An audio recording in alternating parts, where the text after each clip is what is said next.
Hey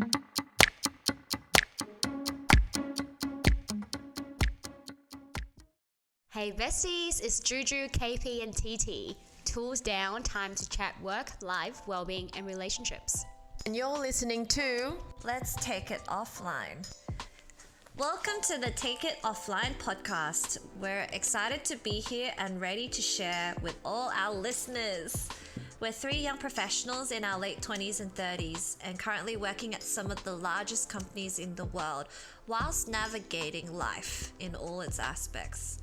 On this podcast, we'll be looking to talk all things top of mind for young professionals these days, or yo pros, from career, well-being, finance, dating, ambition, and most importantly, having fun whilst doing all of this. This week, we have a juicy topic for you. So this week, we're talking about our career journey in tech.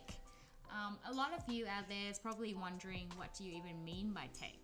And what does it mean to be working in tech? So today is all about that. We will be demystifying some of the common sort of beliefs around what you have to be to work in tech, and how technical you have to be. And also want to touch on a few things about how to get into a career in tech, and also what work-life balance means for us as well. So that's how we're going to frame the podcast today, and hope you enjoy. Okay, so I'll start since I'm the oldest, and I always get to start. This is great. I enjoy this.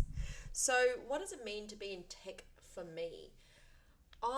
So my career journey is probably less traditional. I also grew up in a household where I should have been a doctor, but that was not for me because when I see blood, I faint. So I don't think it would have worked out well for me. You're a hypochondriac though, so I can see some of that. Yes, I am a little bit hypochondriac. I always go to the doctor for everything, but can't handle blood. So I actually started my career more so in sales. I sold Mini Coopers to begin with, and then I was selling brace removals. And I did not know that about you. Yeah, and I also was a makeup artist. I worked in a photography studio, and I studied interior architecture. How on earth did I land in tech? I actually moved to the UK, and I think I was a receptionist there, earning like 18,000 quid when I first got there. And I knew I had to get out of that because that was just not joyful, I have to say. Making coffee and, sitting there by yourself. There's literally no team interaction. And I got offered an opportunity to interview for a small tech startup. They were actually a zero add-on at the time. So I ended up working for them for roughly 2.5 years, I think. So I did my visa in London.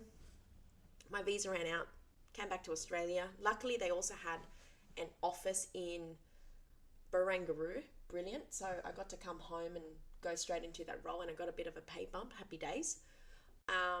But I think there were like 3 or 4 people in total in the team. So it was a very small team, typical startup, which also meant that you had to wear a lot of different hats, doing different roles. And if anyone ever wants to get into startup space, there's not a lot of processes. You kind of have to figure out how to do things, and you're learning as you go, and you develop what those processes are, which is great, right? So I really enjoyed that. But then I moved to a larger organization, which is actually how we all met, and it was very process-driven. Large organizations usually are, but I ended up, I think I actually kind of got lucky getting hired because there was a restructure of the organization, and they were looking for sellers, people that knew how to sell, fresh energy, rather than people that have been in the tech industry for a long time. They're essentially looking for fresh blood in a way, people that would come in and do things a little bit differently. So I think I got lucky at the time, but I think we all need a little bit of luck sometimes. So I ended up landing that role for about 5 years being in tech, and I did an account executive role there, and then I also became a bit of a specialist in more the business application space, which is awesome. And I think in terms of demystifying the tech industry, you don't really need to be, you know, an engineer. You don't need to be Totally agree. technical. Every organization has marketing. Every organization needs salespeople. Every organization needs services. So, you know, you don't necessarily have to go in and be, oh, I'm an architect, or I'm an engineer. So, anyway, that's my experience coming into the tech space. But also, like you, TT, was a tried so many different things until I got to, okay, right, this is what I want to do. I actually enjoy this now. Because I tell you, being a makeup artist and losing your weekends, because on Friday night you're cleaning your brushes for weddings in the morning. And you have to wake up like 3-4 a.m, right? And then you got to do like 4 or 5 faces, get up at 4 in the morning. Not for me. Yeah, I think if anything, like you said, you don't have to be technical to end up in tech. There's so many transferable skills that you pick up on the way and that you can actually learn on the job, I think is a big one, because I don't have a technical bone either. And you just learn on the job, and I've fallen in love with it to actually really understand it as well. So I think for our like listeners, it's like to get into tech, you don't need to necessarily know how to code. You don't need to learn how developer works. I mean, if you want to go down the developer path, for sure. But if you want to actually approach it from a business lens, that's fine as well. And I don't know if you notice that they don't teach sales as a degree in university. True. Why? But it's such a, actually, I think there's a stigma around a sales career as a path, like similar to Jules' talk, that they say, like, I think myself as well, I didn't want to be a salesperson because you associate it with like a dirty car salesman. Dirty car Tire kicker. Yeah, tire kicker. But it's actually such a great inroad into a tech career, because you learn so many interpersonal skills, so many commercial skills as well that are transferable across so many different industries. And I think once you've, you know, obtained a lot of those skills, when you get the opportunity to work for a large organization, they will invest in your development and learning. So, you know, if there are other areas that you want to go into, then you can. Yeah. But just think about what your skills are that you're really good at. I was good at talking. So I thought, all right, I'll get into sales, and here I am, right? Like, I've been in sales for 12 years, selling all sorts of things. I sold life insurance. Oh, that was depressing. I sold credit card insurance. I sold all sorts of weird things, but you learn along the way. Yeah, I think that you definitely have a much more tenured and sales career than TT and I. TT and I came from, I think, a more typical route rather than an external. So I actually, like I mentioned in our pilot, is that I actually started out doing law, because that's kind of the traditional path that a lot of you get taught that way. Either you go into established careers as a doctor in medicine or in law or finance. But so I started in law, and I tried working at some of the large companies in the world that's doing taxation law. Oh my, 3 volumes of legislation. No offense to any of our listeners who are in that industry, but it just does not suit my personality, that's for sure. Yeah, I actually picked up so many soft skills actually doing law that have been translated into business, such as like how I negotiate emails. It's actually been incredibly helpful into a commercial career. But I entered tech through marketing, to be honest. Can you do all my emails? She would draft all your emails for you. she's got a template for everything. Yes. Copy and paste. I do love a good Automating structure. your work. I actually started out as an intern and went through an internship program. It was so like unexpected. At the time I was doing marketing as a major, and for marketers you want to get into the likes of like Procter and Gamble and Unilever. That's like the gold standard. Yeah, RB as well. I got into final rounds for all of them, but I didn't make it through in the end. And I applied for a product manager internship at an organization, an organization, and I got it. And then loved it so much when I fell into it, and did it for a year before they accepted me as a graduate. I actually got accepted before I graduated uni. So I was working full-time and finishing off my degree at the same time. Fancy. So, yeah, so they really invested in me early, and I got lots of advice also to actually dabble in sales. And that's the direction that I went into to hone my skills there. Even though I'm like an introverted personality, I think that it's not necessarily what I would have geared towards, because there was a stigma around sales too. And I'm unlike Jules, I'm not like, I don't love to talk that much. But when she does talk, yeah, but when I do talk, I make sure my opinion is heard. And that's kind of where I also fell into and ended up absolutely loving. And I did that in a customer facing capacity for around like 5 or so years before really deciding to go back to my roots, which was a lot more in product, go to market, marketing, and corporate strategy, essentially, where I see a lot of my skills that I pick up from uni still being transferable to what it is now. But yeah, it's been quite unorthodox, I'd say, is how I ended up here. And oftentimes I think back and I'm like, wow, it could have been so different. I could have been working in corporate law. Yeah. And imagine. Yeah, and what could looking have at been. what could have been, looking at like drafting submissions or like reading legislation, going to court, maybe doing litigation. I have no idea, but like it could have been down a very different path. So I know someone that is doing litigation law. Maybe we should get her in just to see what her career journey's been. Yeah. She's only 25. She's quite young. Wow. Yeah. So she's quite junior into, her role, but that could have been you, KP. No. There's just so many little nuggets there that you mentioned in terms of like different stigmas around sales roles and what sort of personality you have to be able to do a sales job, for example.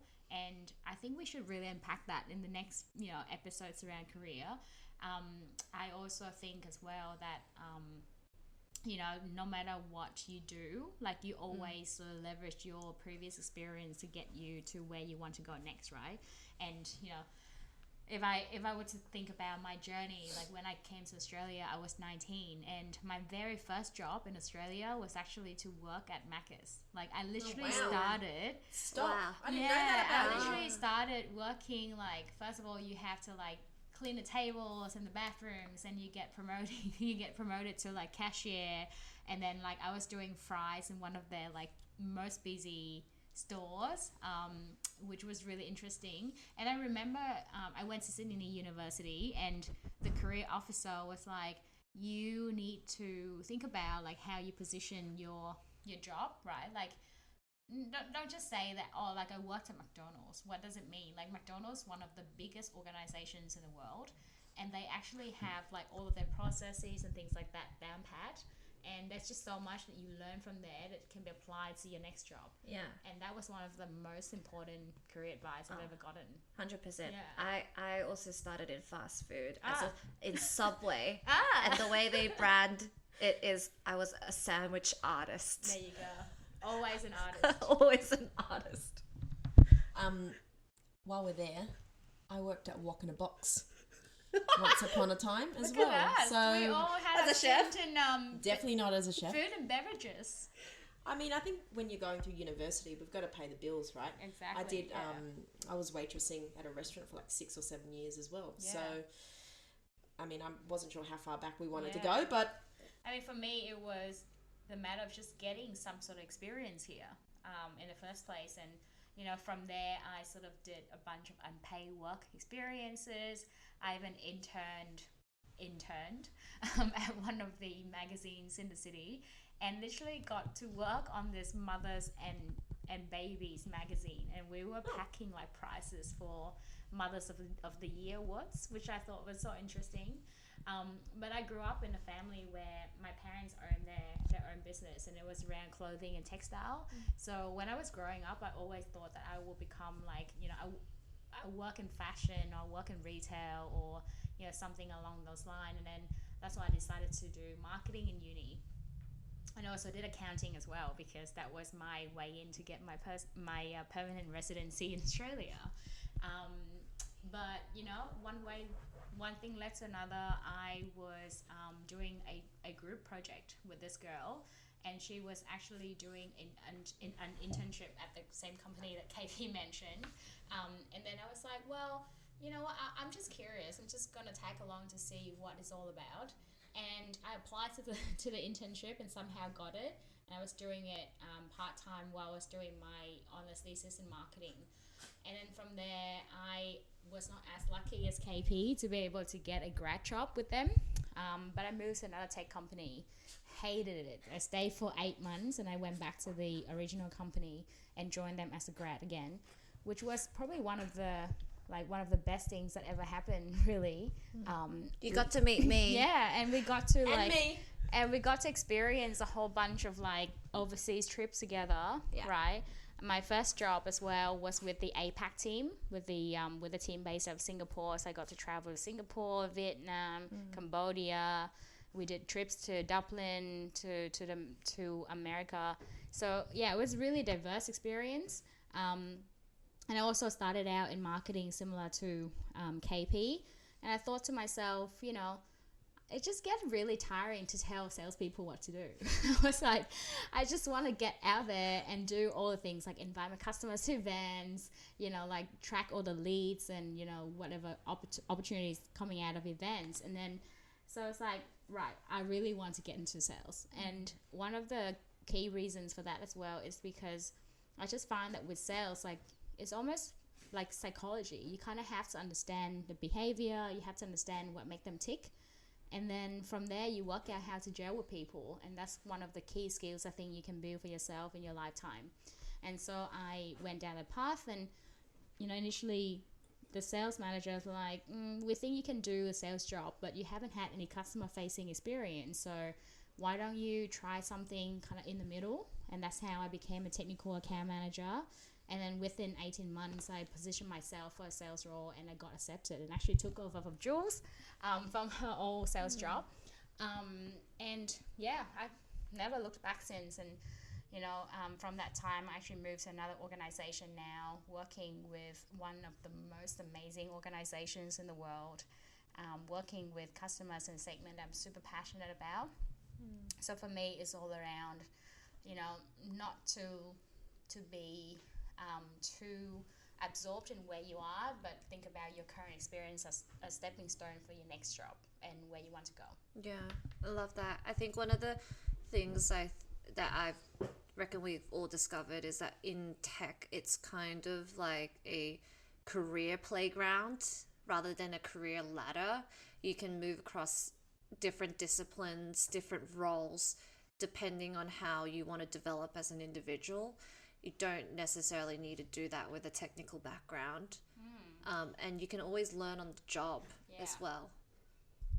And I had great advice from one of the managers doing a bit of career plan on what I wanted to do next. And this is the thing about tech companies, is they're always asking you, what do you want to do next? Because they don't want you in a role for 10 years. They want you in a role for 2 or 3 years and then go do something else. To KP's point about that career playground. And that advice from this manager was, your next role should be, you might have 40% of those skills. You might. But you should go and learn 60%. Because if you're going into a role where you essentially know 100% of everything, you're not going to learn, you're not going to grow, you're not going to find it challenging, and you end up being bored. Yeah, right? and if you're in a role where you feel like you already know most of it, then you're not in the right role anymore, and Correct. it's time to move on. And I think there was a stat as well around, and this was a study back in 2014, but women are likely to apply for jobs when they feel like they're 100% ready for a job, whereas men, if they're 60% there, they'll put up their hand to do it. So I feel like over the years that has changed a lot, but I just want to make sure that our listeners who are thinking about like moving to another role within the organization or moving into tech or any other industry in general, don't undersell yourself. Like, you already have a skill set. It's just more how you transfer those skill sets into your next role, and don't feel like you have to be 100% ready for the role either. And I think it's not as simple as, hey, that's what I want to do, I'm going to go do it.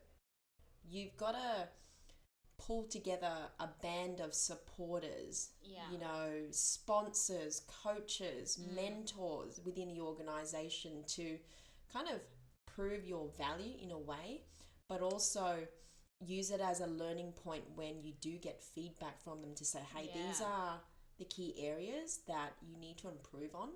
Here are the things, just like what you did, TT, here are the things you need to go and do to get that customer facing experience. And then we'll give you a shot at a sales role. So, there's more to it. It's not as simple as, okay, I want to go do that. I'm going to go and do it. The other key thing that one of the other managers also said to me was, look at your career as like a colouring board. What colour do you not have? That colour being a skill. Yeah. What skill do you want to go and acquire? What role is going to get you that skill? Yeah. And how do you go about getting that? Don't look at it as, oh, I want to get that role. But why do you want that role? Because I want XYZ skill. Yeah, I love the analogy around the color board. I think that's definitely something I think about when I think about what I want to do next in my career. What do you look for, TT? Wow, that is a big, big question. Yeah. And I think it ties back to, like, I guess, who you are as a person and where you are at in terms of your life stage as well. Yeah. I think in the last couple of years since COVID, and I've had like a few like big events happening in my life, like I've really thought about what I want to shape my life to be, and also what role my career has in that as well. And you know what? I just want to have a lot of fun. Yeah. Yeah, and I agree. I also think that your career could be a really good way for you to develop as a person, right? And so exactly like Jules said, is really around what skills do I want to have that I don't already have? What can I acquire in terms of new experience? Whether do I want to live overseas? Do I want to use my corporate career as a way to fund some very fun side projects and just kind of experiment with different things? And also connecting with like like-minded people like you guys, right? Yeah. And really smart, really intelligent people where I feel like, wow, they're really challenging me and make me think about, like where I can grow as a person as well. 100%. I think that similarly during COVID, like my perspective on career really shifted. Like it's, if you're constantly chasing a goal, like, oh, I want to get the next promotion, I want to climb up the ladder, the goalpost keeps on shifting. So if you actually take a step back and not have that as like a limiting factor or a signpost, you can actually think about like what you want to really do with your career. Yeah. And that's exactly what I look for as well. It's like, okay, next thing, what would I want to really learn? And that's exactly what made me decide to leave like an amazing sales career that I had going, is because I wanted to learn more about corporate strategy. I wanted to learn more about product. I wanted to learn more about marketing as the next phase of my life to get me to where I potentially want to be in the future, which could be running my own business. The company that we all worked at together, the CEO used to say something along the line of, and I'm not going to try to memorize everything that he said, but basically he said, use a company as a platform for you to do what you really want to do in your life, right? And I look at that in two ways. So first of all, look at the company as a platform for you to help people, right? It could be that you're really passionate about equality. You're really passionate about giving everyone equal opportunities. So use your organization to do that. Yeah.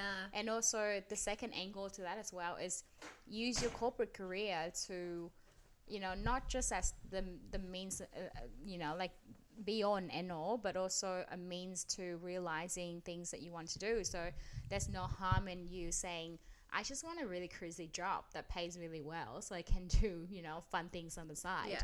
Or I just want to be in an organization where they have like amazing benefits. I don't have to worry about like healthcare. I don't have to worry about, food, because a lot of tech companies feed you for free, which is amazing. So yeah, I think it's just more around like making your job work for you rather than working your job. I think our listeners are trying to figure out which company can I go and work for that's going to feed me for free.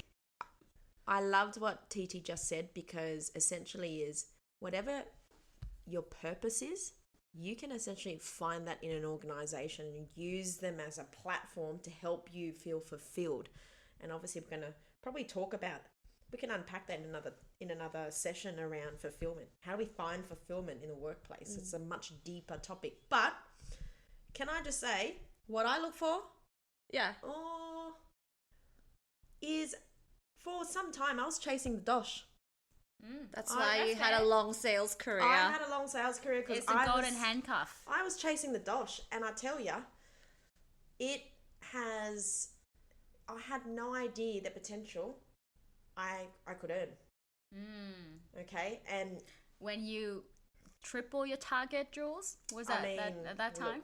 Look, you win some, you have really successful years. Sometimes you have really unsuccessful years. It's just the sales game in general.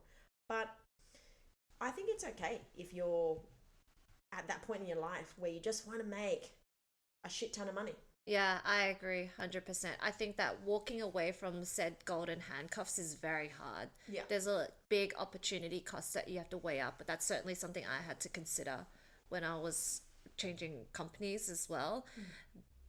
And fundamentally, I think if you're at a point in life where, like, for example, you might be having a family soon, you might be buying a house, there's a lifestyle you want to have, that money actually is a big driving factor. And there's no shame in chasing the dollars if that's what you need at that point in time. And that's something that you have to make as a decision yourself. Yeah, so I think that's a really good segue to maybe the next topic that we wanted to touch on, which is how you balance your work and life, right? And I feel like there's no such thing as work-life balance anymore. Work is just part of your life. Work-life integration. Yeah. I think it's funny, right? Because being in sales, I had a friend ask me, what time do you finish work? Well, I'm in sales. Work never finishes. I could be, on an email to a customer, I don't know, in the US somewhere. Yes. You are performance based. Yeah. So you work your hours.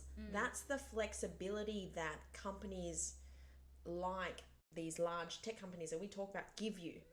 And that's what it should be about, is you don't have to sit there 9 to 5. It's not about clocking in and clocking out in a sales role. If you come into a sales role thinking that you're going to clock in and clock out, you have got a lot of learning, right? Yeah. Because it is about results. Yeah. You want to hit your sales number.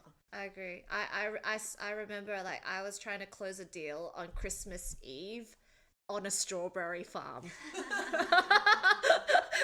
waiting for no one. It's so performance driven. Yeah. Like, you can dictate your own time, how hard you want to work, and that's at that moment I decided that that's what I wanted to do on the strawberry farm whilst picking strawberries and closing deals. Yeah. But that's work-life balance for you. You're able to pick strawberries and close deals at the same time. That's brilliant.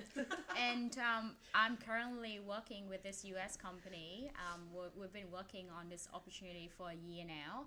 and we're just in the home stretch. And for the last few weeks, I've been doing 6 a.m. calls 2 times a week with this customer.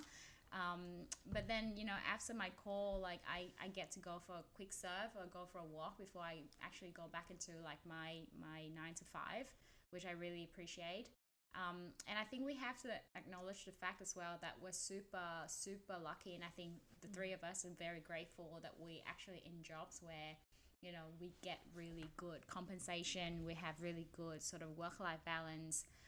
But there are so many important jobs out there. Like you could be a nurse, you could be, a scientist, right? And you might not be as well compensated, but you're also following your passion, right? So I guess what we're trying to touch on here is that it doesn't have to be a really high paying job, right? If it's really fulfilling you as to your purpose, your core values, who you are, that is also really good, right? It's not all about money in life. And sometimes you have to think as well around, as KP said, like your life stage, right? I think me and Jules were like in our early to like mid I'm 30s. past my mid-30s now, so... So you kind of think about like, even if you one day decide to walk away from your career or even have like a quick career break and become like a full-time mom, it doesn't mean that, you're any less than someone who is in like a 6-figure job.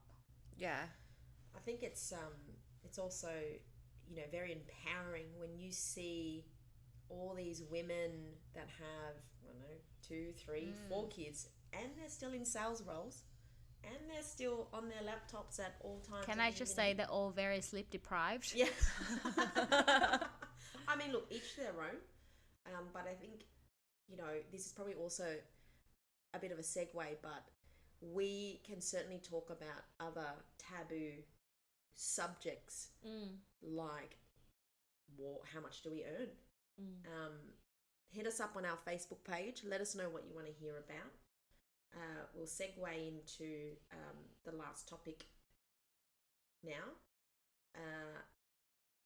We want to give you some tips, I guess, around career in tech. If you want to get into a career in tech, where should you begin?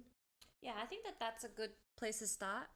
Like, if for those that are outside of tech right now, what are the things that you could probably do to get in? Yeah,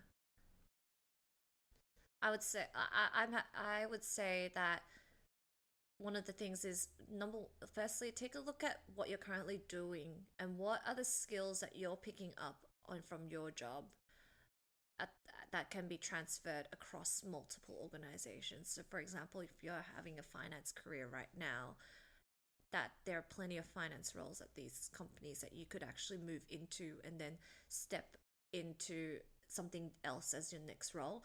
The biggest piece of advice that I've been given that's really helped me is to not be short-sighted, be thinking about where you want to head in 2 roles' time. So the next role you take might not be the one that you want to do, but that will lead you to the next one that you actually really want to do. Yeah. I think we might have attended the same session because I remember that tip as well. Always being like 2 roles ahead. Yeah. But also from that session, someone mentioned, and again, I'm not going to be able to recite like exactly what I said, but pretty much your career plan is like, it's not your GPS, it's more a compass. So, along the way, you if you're following a GPS, you have to like follow everything to the T. But when it comes to career, it might not work that way, right? Because sometimes the right role for you might not be available when you want to change jobs, or you might need to take some time off of family. But your compass is a certain role, and along the way, you might have to chop and change your plan, but you still head that direction. And every new skill that you acquire or every new experience is getting you a bit closer to that. Yeah, I agree, and it's almost like have a plan, but know that plan might not be what you actually stick to, but that plan will actually help guide you to where you want to be. The other tip as well, and this might be controversial, funny, but I was looking at this TikTok video the other day, and they say if you're looking for a guy that meets all your requirements, and you're only looking at 6 foot and above guys, then you're missing out on a whole pond of fish. And I think it's the same for a career in tech. And these guys are laughing, but it's true. Like, you don't always need to look for jobs in like, the biggest cloud providers or the biggest SaaS companies. There are so many roles in sort of, adjacent companies. Like, could be partners, it could be distributors, it could be, local startups that might, have that tech angle. And then from there, you pivot into other organization that will give you, better sort of access to a career path that you're passionate about. The other thing to think about is, what about the industries? If you've got particular experiences in a particular industry, like tech companies are always looking for people who know the industry. Yeah. So you can really bring insight from what you know about, I don't know, wholesale, retail, banking, whatever it may be, right? So think about, even industry evangelist, or sometimes if you want to get into sales, account executives for a particular industry. Yeah, 100%. In my old team, right, and back in the organization where we were working together, they actually hired someone who has got like 30 years of experience in retail. So he was like a category manager within a cosmetic company, and he got hired into this tech company because he's got all that industry experience, and he can actually talk to customers in the retail space in a meaningful way that's not only touching tech but also like their business objectives and how they think about transforming the business too. Yeah, that's such a good point, because I'm currently hiring for a role in my team, and I look at it from the makeup of a team. So if our team is lacking in someone that has that industry experience, then that's actually the profile of the individual that I will be looking for. Like, what skills will they bring in to create like a diverse team with lots of different ideas, different experiences, different strengths that they bring as well to really make us like superstars. What sort of made you guys decide? Like, what sort of criteria did you look at when you decided to move? KP, do you want to go first? Yeah, I think that for me, moving to a competitor at the time was an easy decision. I think that like I had it was, how did I remember my skip level manager giving me a call and asking me why I'm leaving. And I basically said that it's time to move. It's similar to having a long-term partner who you love but not in that way anymore. That's the exact phrase I The sex used. has died. Yeah. The spark has gone. The spark has waned. And so it was really like, I was really at a point in time where I needed to leave the nest and to experience something different. And it was one of the best decisions I made in my life, because I got to see a different type of organization. It gave me a lot of confidence that I could be successful no matter what organization I could join. And then that ended up being incredibly it allowed me to pick up skills that my original company really ended up valuing. And so I got poached back, and I was able to re-enter business in a segment of a business that I probably would have not been able to make into had I stayed. Well, it would have taken me a lot longer. So I now I shifted from a sales role to into marketing and operations on the product side of the business. And that's a transition that's actually quite hard to make from a sales career. And by doing that, I guess, zigzag move allowed me to get to where I want to be a lot faster, because I had my eye on this role probably in 5 years down the track. It ended up happening 2 years down the track, a lot faster than I imagined. And I wouldn't have been able to do that had I not exited at the time. Yeah. I think for me, I was on somewhat a similar journey in terms of my thinking process. I was like, bored is probably not the right word.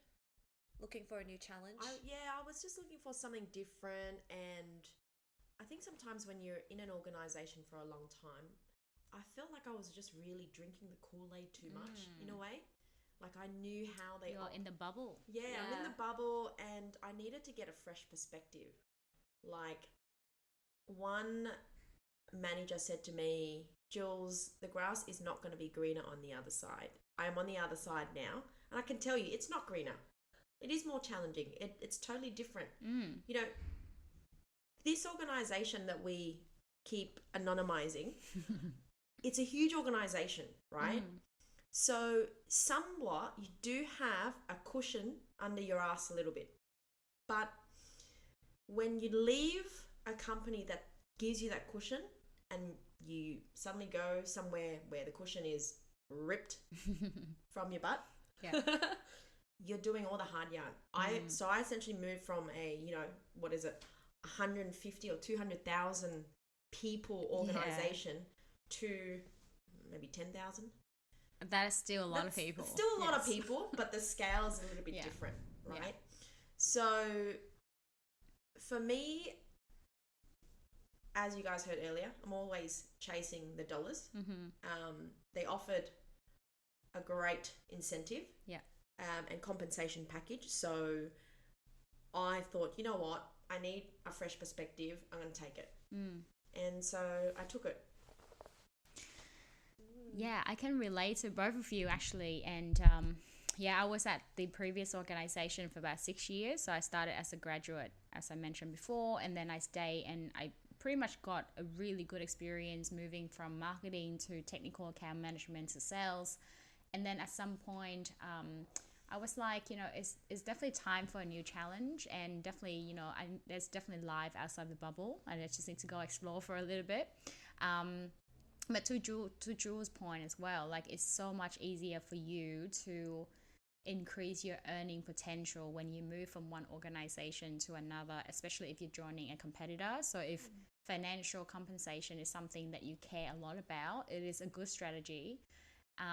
But again, as Jules says, when I moved from this old organization to a new one, the team that I was joining, even though, we're within a big organization, we still operate like a startup. And you have to kind of make your own way and create your own processes in a way.